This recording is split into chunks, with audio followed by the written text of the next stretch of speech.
아멘. 오늘 우리에게 주시는 하나님의 말씀은 시편 82편 1절에서 8절까지 말씀입니다. 저와 여러분들이 한 절씩 교독하고 마지막 절을 함께 읽겠습니다. 하나님은 신들의 모임 가운데 서시며 하나님은 그들 가운데에서 재판하시느니라. 너희가 불공평한 판단을 하며 악인의 낫보기를 언제까지 하려느냐. 가난한 자와 고아를 위하여 판단하며 곤란한 자와 빈궁한 자에게 공의를 베풀지며 가난한 자와 궁핍한 자를 구원하여 악인들의 손에서 건질지니라 하시는도다. 그들은 알지도 못하고 깨닫지도 못하여 흑암 중에 왕래하니 땅의 모든 터가 흔들리도다. 내가 말하기를 너희는 신들이며 다 지존자의 아들들이라 하였으나 그러나 너희는 사람처럼 죽으며 고관의 하나같이 넘어지리로다. 하나님이여 일어나사 세상을 심판하소서. 모든 나라가 주의 소유이기 때문이니이다. 아멘.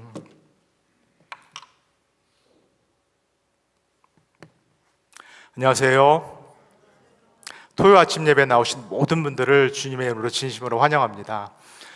저는 지난 6월 14일 날 제가 지금 밟고 있는 목사 안수 과정의 마지막 단계 인터뷰를 하기 위해서 LA에 오랜만에 다녀왔습니다. 저는 우리 교회가 속해 있는 PCUSA 교단에 속해 있지만은 노회가 다릅니다. 제가 출석하고 있었던 교회는 샌 퍼시픽 노회, 한국말로 태평양 노회라고 불리는 그런 노회입니다. 그래서 그날 이 태평양 노회에서 열리는 이 목회 준비위원회에서 제가 가서 마지막 인터뷰를 했습니다. 근데 그 인터뷰 장소가 제가 오랫동안 섬겼던 저의 모교회, LA에 있는 윌셔 장로교회에서 열렸습니다. 그래서 오랜만에 제가 부임하고 난 다음에 처음으로 제 모교회에 갈 수 있었고 또 교회를 방문했고 담임 목사님과 또 이야기를 나눌 수 있는 그런 좋은 시간을 가졌습니다. 목사님과 이야기를 나누면서 윌셔 장로교회가 오랫동안 하고 있었던 푸드 팬트리 사역, 무료 음식을 나눠주는 그 사역에 대해서 이야기를 나누게 됐습니다. 저도 그 교회에서 장로로 9년을 섬겼고 제가 목사 안수 과정에서 필요한 그 인턴 전도사 사역을 그 교회에서 했기 때문에 매주일마다 예배를 끝나고 음식을 패킹하는 그 일, 음식을 포장하는 일을 했고 또 월요일 아침에 음식을 나눠주는 그 일에 제가 또 봉사자로 오랫동안 참여를 했습니다. 제가 섬겼던 이 미국 교회 윌셔 장로교회는 110년의 역사를 가지고 있고 또 이 음식 나눠주는 사역, 이 푸드 팬트리 사역도 40년이 넘게 하고 있었던 참 좋은 교회입니다.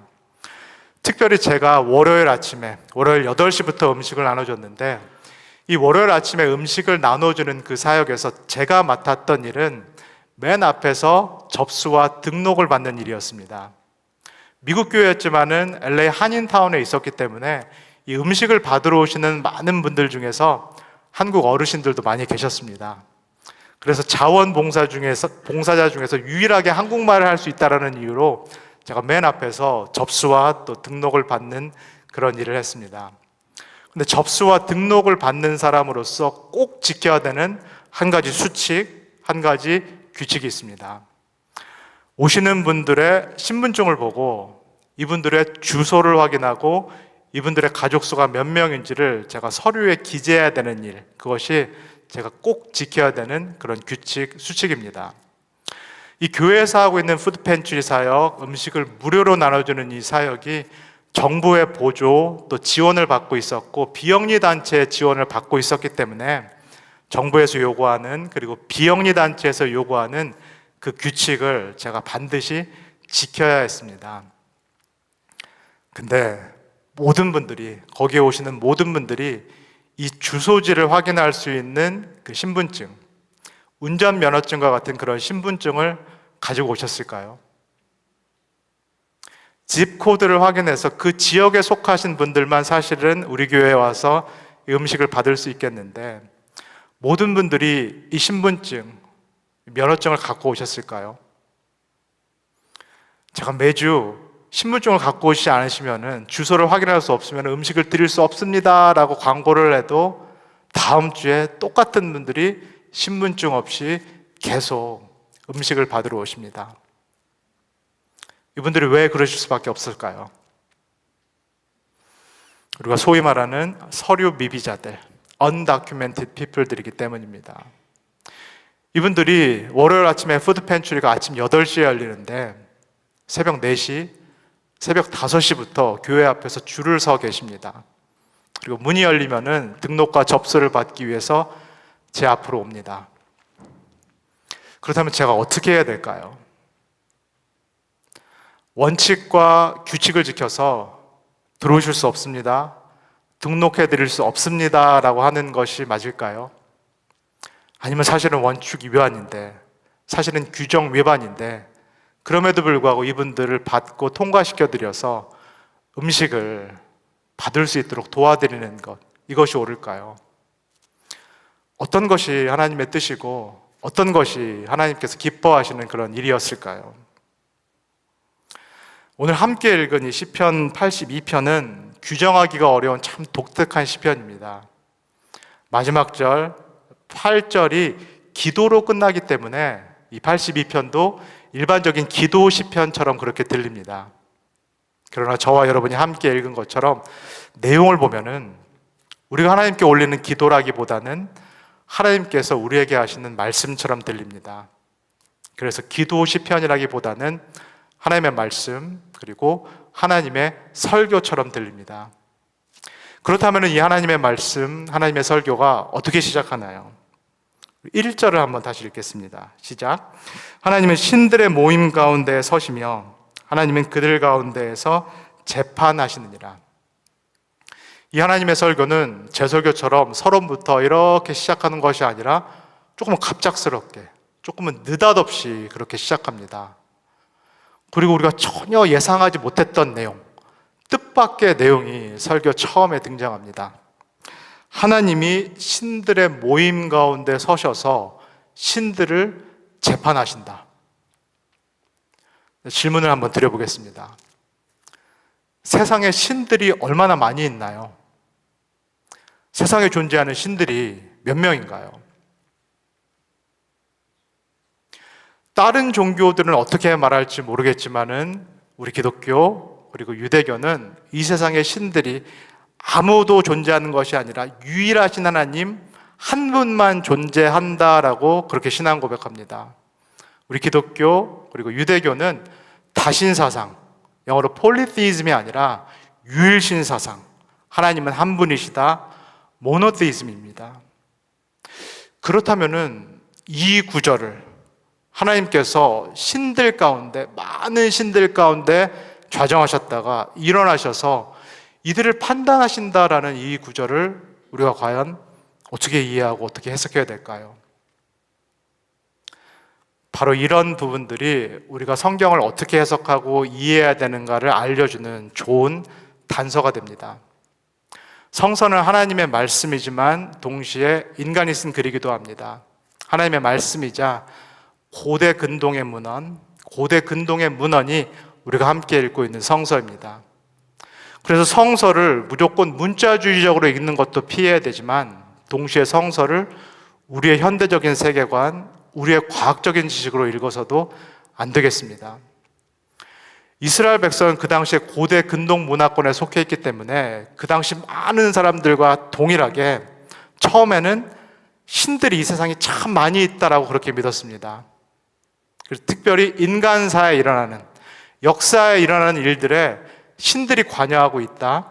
그래서 이 일들이 신들의 역할이고 신들의 책임이다라는 이 생각을 이스라엘도 원래 공유를 하고 있었습니다.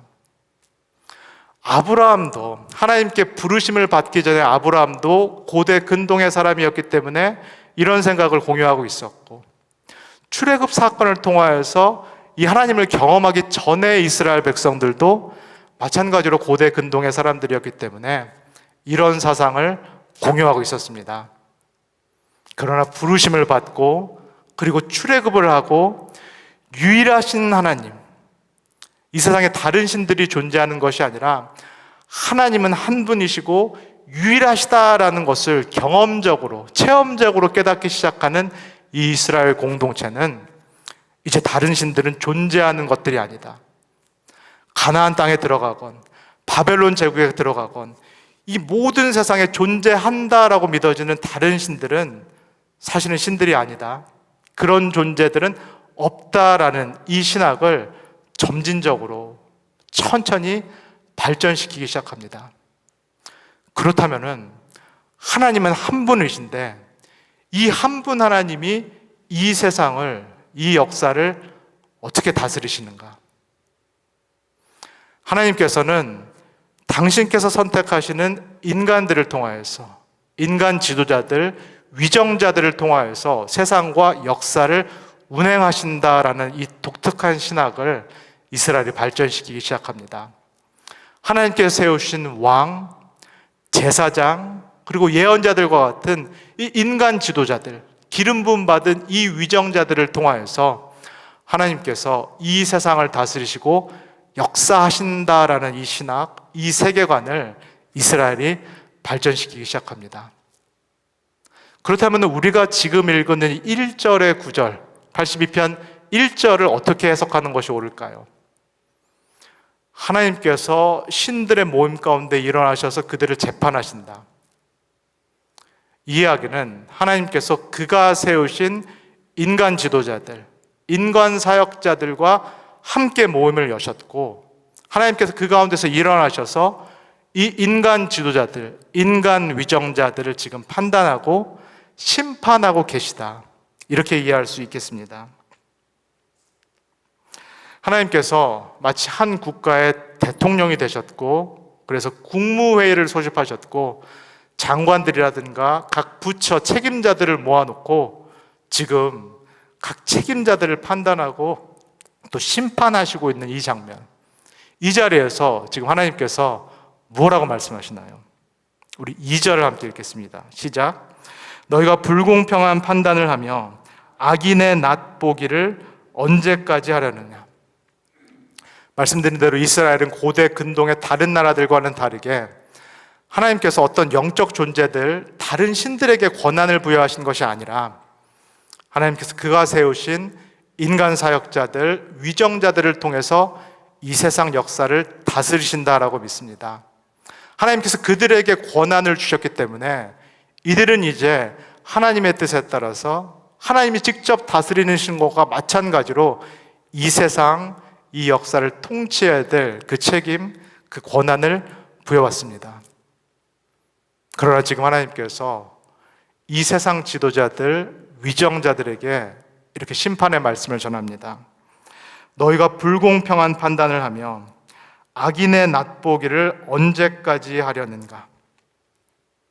무슨 말씀인가요? 하나님의 권한을 위임받았기 때문에 하나님처럼 심판하고 하나님처럼 판단해야 될 이 지도자들, 이 위정자들이 공의로운 판결, 그리고 정의로운 판결을 하지 못했다는 것입니다. 오히려 이들의 판결이 기울어져서 누구의 편을 들어주었다는 얘기인가요? 악인의 편, 악인의 편의를 봐주었다라는 이야기입니다. 하나님과 같이 공정하고 정의로운 판결을 해야 될 이 위정자들이 악인들의 편의를 봐주는 이 일, 그 일을 했기 때문에 하나님께서 지금 이 회의 자리에서 이들을 질책하시고 심판하시겠다라고 말씀합니다. 그렇다면 하나님으로부터 권한과 책임을 부여받은 이 지도자들, 이 위정자들이 마땅히 했어야 될 일들, 마땅히 했어야 될 그 공의로운 판단이라는 것은 정확히 무엇인가요? 3절에서 4절을 읽겠습니다. 시작. 가난한 자와 고아를 위하여 판단하며 곤란한 자와 빈궁한 자에게 공의를 베풀지며 가난한 자와 궁핍한 자를 구원하여 악인들의 손에서 건질지니라 하시는도다. 이스라엘이 그들을 출애굽하셨던 이 하나님으로부터 직접 체험적으로 배운 이 공의와 정의는 우리가 생각하는 정의, 우리가 생각하는 공의 개념과 조금 다릅니다. 우리가 공의, 우리가 정의라는 개념을 떠올릴 때 제일 먼저 드는 생각은 무엇인가요? 우리는 정의 그리고 공의라는 개념을 떠올릴 때 법과 원칙을 떠올립니다. 그리고 법과 원칙은 어떤 성격을 지니고 있나요? 무조건적인 성격, 그리고 절대적이다라는 성격을 지니고 있습니다. 상황이라든가 환경이라든가 대상과 상관없이 법과 원칙이라는 것은 무조건 지켜져야 되고 무조건 고수돼야 되는 어떤 절대적인 것으로 우리는 이해합니다. 이것이 우리가 갖고 있는 공의와 정의 개념입니다. 그러나 이스라엘이 출애굽하신 하나님을 통해서 경험하는 이 정의와 공의는 다릅니다. 히브리어가 미슈팟이라고 말하는 이 정의, 그리고 동일하게 히브리어가 ጼ데카라고 말하는 이 공의는 하나님의 사랑과 연결이 되어 있습니다. 우리 이사야 1장 17절을 읽겠습니다. 시작. 선행을 배우며 정의를 구하며 학대받는 자를 도와주며 고아를 위하여 신원하며 과부를 위하여 변호하라 하셨느니라.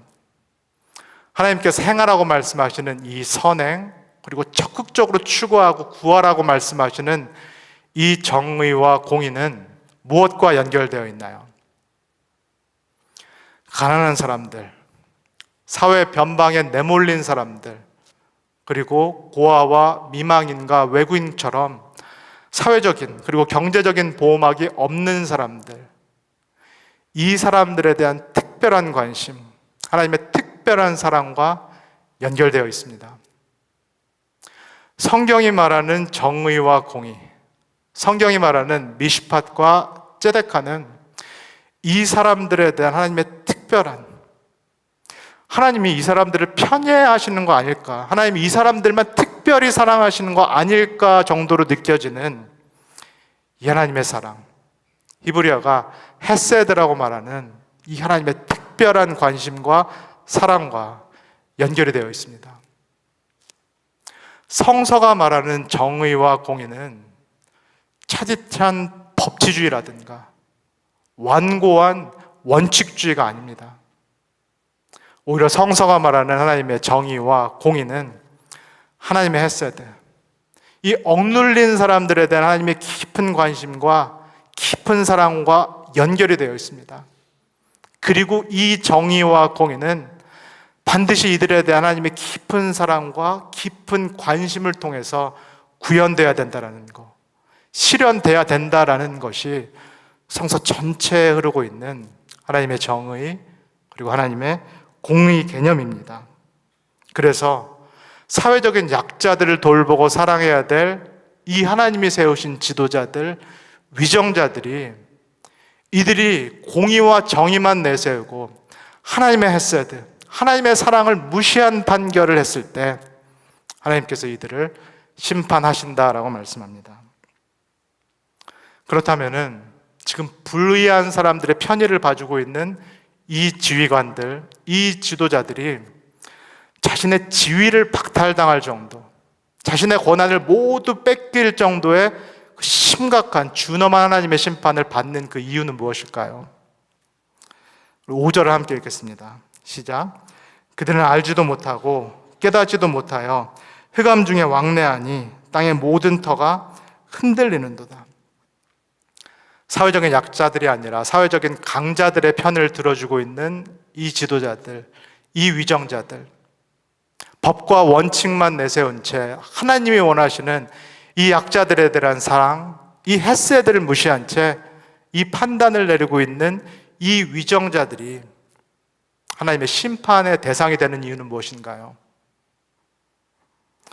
이들로 인해서 이 사회적인 약자들만 어려움을 겪는 것이 아니라 땅의 모든 터가 흔들리기 때문입니다. 우리가 발딛고 살고 있는 이 땅, 이 역사 전체가 이 위정자들, 이 지도자들의 잘못된 판단 때문에 이 터가, 기초가 흔들리고 있기 때문입니다. 하나님께서 마땅히 원하셨던 정의와 공의와 무엇보다도 사랑이 이 위정자들 때문에 이 땅에 구현되지 않고, 그래서 이 토대가, 이 땅이, 우리가 발딛고 사는 이 세상의 기반 전체가 흔들리고 있다는 이야기입니다. 이 땅에 마땅히 구현돼야 될 하나님의 뜻, 그 하나님의 나라, 하나님의 통치, 하나님의 정신이 이들에게 가로막혀 있어서 이 땅에 구현되지 않고 있다는 것입니다. 하나님의 뜻을 구현하라고, 하나님의 나라의 정신을 이 땅에 실현하라고 세우신 그 지도자들, 그 부름받은 위정자들이기 때문에 그들이 이런 일을 하지 않았을 때에는 다른 사람들보다 훨씬 더 큰 준엄한 심판, 더 무거운 책임을 겪을 수밖에 없다라는 그런 말씀입니다.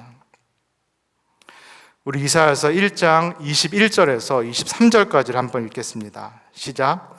신실하던 성읍이 어찌하여 창기가 되었는고 정의가 거기에 충만하였고 공의가 그 가운데에 거하였더니 이제는 살인자들 뿐이로다. 내 은은 찌꺼기가 되었고 내 포도주에는 물이 섞였도다.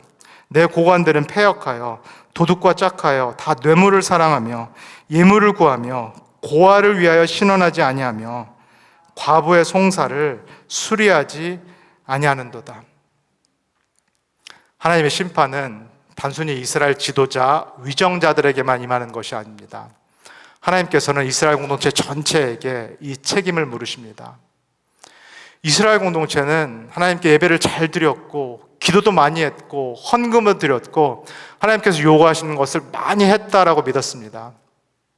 이들은 하루 2번 하나님께 예배를 드렸고 주일마다 안식일마다 하나님께 예배를 드렸고 보름에 한 번 하나님께 예배를 드렸고 한 달에 한 번 하나님께 예배를 드렸고 그리고 3대 절기를 지키는 등 모든 예배들, 하나님께서 원하시는 모든 예배들을 하나님께 드렸습니다.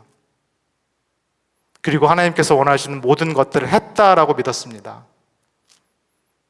그러나 하나님께서는 다름 아닌 이들을 심판하십니다. 왜 그러셨을까요? 하나님께서 진정으로 원하시는 것이 무엇이었기 때문인가요? 예배가 아니라 순종이기 때문입니다. 제사가 아니라 순종이기 때문입니다. 하나님께서 이들에게 원하시는 것은 예배뿐만이 아니라 하나님의 마음을 알고 또 하나님의 뜻을 실천하는 일이기 때문입니다. 하나님께서 이스라엘을 구원하셨던 그 목적도 이 이스라엘을 통하여서 이 땅에 하나님의 나라를 이루고자 하시는 그 뜻이었는데, 그래서 이스라엘을 통하여서 정의로운 나라, 공의로운 나라, 무엇보다 사랑이 넘치는 나라를 만들기를 원하셨는데 이스라엘이 이 소명을 잊어버리고 이 뜻을 지키지 못했다라는 것입니다. 그러나 놀랍게도 오늘 함께 읽은 82편의 하나님의 설교는 시편 기자의 하나님에 대한 기도로 마칩니다. 8절을 읽겠습니다. 시작. 하나님이여 일어나사 세상을 심판하소서. 모든 나라가 주의 소유이기 때문입니다. 하나님께서 특별한 목적을 가지고 출애굽하신 이스라엘 공동체, 이 땅에 정의와 공의와 사랑을 실천하라고 부르신 이 이스라엘 공동체가 하나님의 소명을 감당하지 못한다면은 이 하나님의 나라라는 세상은 어떻게 될까요? 그걸 하나님께서 특별히 이 사람들 중에서 부르셔서 선택하셔서 세우신 왕과 제사장과 그리고 예언자들이 하나님의 정의와 공의와 사랑을 이루지 못한다면, 그것을 구현하지 못한다면 이 세상은 어떻게 되고 말까요? 사회적인 약자들이 보호받지 못하는 그런 세상, 하나님의 정의와 공의와 사랑이 아니라 오히려 불의와 불법이 난무하는 그 세상, 사회적인 약자가 아니라 오히려 사회적인 강자들이 판치는 그런 불공평하고 불공정한 세상이 된다면은 이 세상을 과연 어떻게 해야 될까요? 이렇게 경험되는 세상 한복판에서 이 시편 82편의 기자는 하늘을 바라보기 시작합니다. 유일한 소망 대신 하늘을 바라보면서 하나님께 기도를 올립니다. 하나님이여 일어나사 세상을 심판하소서. 모든 나라가 주의 소유이기 때문입니다. 이 세상, 심지어는 이스라엘 세우신 지도자들에게 소망이 없을 때 이 시편 기자는 하늘로 눈을 돌려서 하나님의 나라, 그리고 하나님께서 직접 이 땅에 임하시기를 고대합니다. 이 시편 82편의 이 기도는 새하늘과 새 땅으로 상징되는 공의롭고 정의롭고 모든 사람이 화해를 누리기를 원하는 그 요한계시록의 마지막 기도, 마지막 소망과 연결되어 있습니다. 하나님의 나라여, 주 예수 그리스도여, 우리에게 속히 오시옵소서. 사랑하는 성도 여러분, 제가 앞에서 드렸던 제 이야기.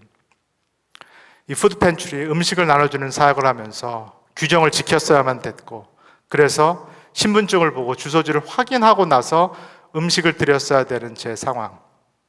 그 상황에서 이 신분증을 가지고 올 수 없었던 그분들, 우리가 소위 말하는 불법 체류자들 또는 서류 미비자들이라고 부르는 그분들, 이분들이 오셨을 때 제가 어떻게 했을까요? 여러분들께서 제 개인적인 선택과 판단에 동의하지 않으셔도 괜찮습니다. 제 선택이 틀렸다라고 말씀하셔도 괜찮습니다. 저는 그분들을 통과시켰고 그분들이 음식을 받도록 도와드렸습니다. 어떻게 해야 되는 것이 맞는 것인가? 어떻게 하는 것이 하나님의 뜻인가 고민하면서 저는 이 구절을 읽었습니다. 출애굽기 22장 21절에서 24절까지입니다. 너는 이방 나그네를 압제하지 말며 그들을 학대하지 말라. 너희도 애굽 땅에서 나그네였음이라. 너는 과부나 고아를 해롭게 하지 말라. 내가 만일 그들을 해롭게 함으로 그들이 내게 부르짖으면 내가 반드시 그 부르짖음을 들으리라. 나의 노가 맹렬함으로 내가 칼로 너희를 죽이리니 너희의 아내는 과부가 되고 너희 자녀는 고아가 되리라. 사랑하는 성도 여러분, 성도님은 어떤 하나님을 믿고 어떤 하나님을 예배하고 계신가요? 그리고 내가 믿고 내가 예배하는 이 하나님이 실제로 나의 삶에 어떤 영향을 미치고 있나요? 내가 신앙하는, 내가 예배하는 이 내용이 정말 내 삶과 연결이 되어 있나요? 내가 믿는 이 삶의 내용이, 이 신앙의 내용이 정말로 내 삶을 변화시키고 있나요? 우리가 믿는 하나님은 자신이 누구시다, 당신이 누구시다라는 것을 결코 말로만 보이지 않습니다. 우리가 하나님이 정말로 누구인지를 알 수 있는 길은 하나님께서 이 세상 가운데 그리고 역사 가운데 일하시는 것, 행동하시는 것을 보고 우리는 하나님이 어떤 분이다, 하나님이 어떤 속성을 갖고 계시다, 그리고 내가 이 하나님을 어떻게 닮아가야 된다는 것을 알게 됩니다. 우리가 믿고 그리고 우리가 예배하는 이 하나님은 출애굽의 하나님입니다. 이 하나님은 이집트 제국, 피라미드와 같은 이 이집트 제국에서 사회의 제일 밑바닥에 있는 사람들, 사회적인 강자들에게 속절없이 이용당하고 착취당했던 이 사회의 제일 밑바닥에 있었던 사람들, 이 사람들의 신음소리를 들으신 하나님입니다. 이들의 신음과 눈물을 하나님을 향한 기도로 들으셨고 이 기도에 응답하셔서 이 땅에 내려오셨고 이들을 구원하신, 이들에게 출애굽을 허락하신, 이들에게 자유를 주신 하나님이 우리가 믿고 그리고 우리가 신앙하는 하나님입니다. 하나님은 제일 밑바닥에 계신 사람들, 사회적인 약자들에 대한 특별한 관심을 갖고 계신 정의롭고 공의롭고 그리고 사랑의 하나님이십니다. 이 아침에 우리의 신앙 그리고 우리의 예배가 정말 이 하나님과 맞닿아 있기를 소원합니다. 내가 믿고 싶은 하나님을 믿는 것이 아니라 역사 가운데 계시된 하나님, 성서가 말씀하고 있는 그 하나님을 우리가 신앙하기를 소원합니다. 나의 생활과 나의 신앙이 따로따로 노는 것이 아니라 오히려 나의 신앙과 나의 생활이 일치하기를 소원합니다. 나의 예배와 나의 삶이 따로따로 노는 것이 아니라 나의 예배와 나의 삶이 일치하고 그리고 이 모든 것들이 내가 신앙하는, 내가 믿는 하나님과 맞닿아 있기를, 잇닿아 있기를 소원합니다. 그래서 예배를 통해서 경험하는 이 하나님, 그리고 하나님의 뜻을 우리의 삶에서 지키고 또 이루어 드릴 수 있도록 최선의 노력을 다하는 우리 모두가 되기를 소원합니다.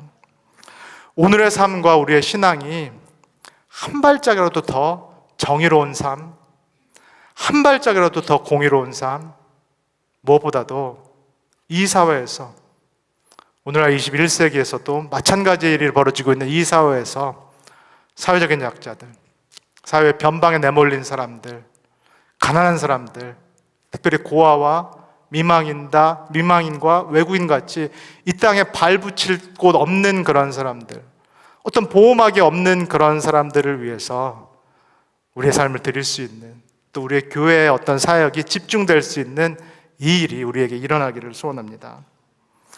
우리가 우리 자신의 힘만으로는 하나님의 뜻을 이룰 수 없습니다. 우리의 자신의 힘으로 이 땅에 하나님의 나라를 도래하게 할 수가 없습니다. 그러나 그럼에도 불구하고 하나님께서는 우리를 부르셨고 이 땅에서 하나님의 뜻, 정의와 공의와 사랑을 구현하시기를 소원합니다. 내가 서 있는 그 자리, 내가 맺고 있는 그 관계, 그리고 나의 그 땅이 하나님의 뜻을 구현해야 되는 그 자리라는 거, 내가 그 권한과 그 책임을 부여받았다는 것을 꼭 기억하시면서 최선을 다하시는 우리 성도님 되시면 좋겠습니다. 그리고 하늘을 바라보면서 우리 시편 기자와 함께 기도하기를 원합니다. 하나님이여, 일어나사 세상을 심판하소서. 모든 나라가 주의 소유이기 때문입니다. 다 같이 기도하겠습니다.